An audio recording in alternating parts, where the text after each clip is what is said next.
What happened? That's always the first question that gets asked for any accident. In this case, it was a runway overrun. The crew could hardly see much on approach. They barely saw the runway, and they landed long. Very long. Then the aircraft overran the end of the runway and came to rest 220 feet past it in a large snowbank. That's what happened. But why? The why is more complicated, and it's where we learn the real safety lesson. On February 26, 2018, a Beechcraft King Air A100, operated by Straight Air Limited, took off from the airport in Sept-Îles, Quebec, on a charter flight to Havre-Saint-Pierre, Quebec. The trip, which was to take approximately 30 minutes, was the third of 7 flights planned for the day.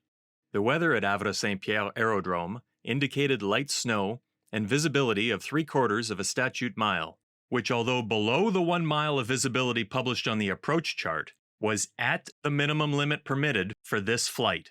In preparation for their upcoming approach, the crew received the updated weather, which indicated that the visibility had deteriorated to just 1/4 mile in heavy snow, well below the minimum visibility allowed to conduct the approach.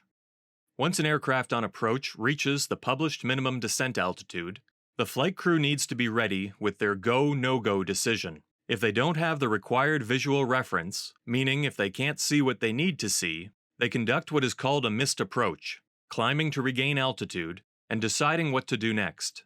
In Canada, however, the published visibility is not used as a limit to prevent pilots from conducting an approach.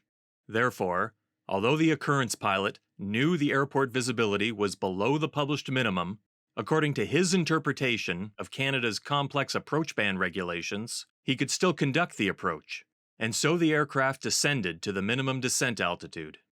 At that time, the pilot perceived a single visual cue and felt he could continue that approach safely. But when the aircraft reached the runway, the pilot did not see it. A few seconds later, the pilot saw a small patch of runway, lined up on it, and continued the landing, touching down just 700 feet before the end of the runway. But without enough runway to slow down, the aircraft overran the end and only came to a stop thanks to the large snowbank, 220 feet later. There were no serious injuries, but the aircraft suffered substantial damage. The TSB's investigation into this occurrence identified landing minima in Canada as a key issue. Elsewhere in the world, aerodromes use the published visibility as the minimum limit to determine if an approach is authorized. If the reported visibility is lower than what is published, air traffic control will not let an aircraft carry out the approach. At most airports around the world, published visibility is the limit. However, in Canada, the published visibility is not the limit. Here in Canada, flight crews are allowed to conduct approaches in visibility conditions that are below what is published. What's more, the rules that govern landing in Canada are complex. Too complex for air traffic control to be able to identify which aircraft are not permitted to conduct an approach. To determine if an approach is allowed, flight crews in Canada have to consult multiple sources and consider a variety of factors, including an aerodrome's operational restrictions, which may feature a specific or general visibility limit, the type of operation being conducted, including, for instance, commercial, private, or commercial with a particular operations specification. As a result, air traffic control will clear an aircraft for an approach, regardless of the published minima, since the pilot has the sole responsibility for deciding to conduct an approach in poor weather.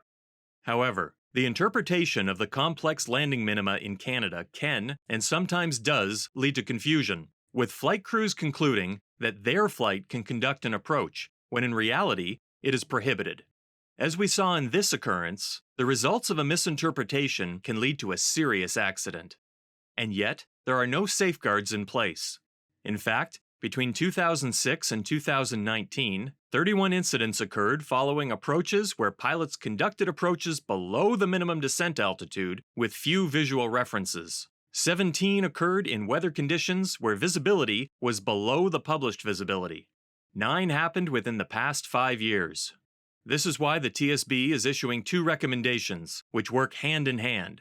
Firstly, that the Department of Transport review and simplify operating minima for approaches and landings at Canadian aerodromes.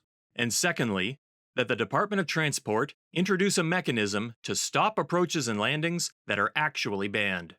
The rules have to be simple and clear to everyone. We can't let pilots go have a look and see if they can figure out where the runway is. These approaches must be stopped before they even begin.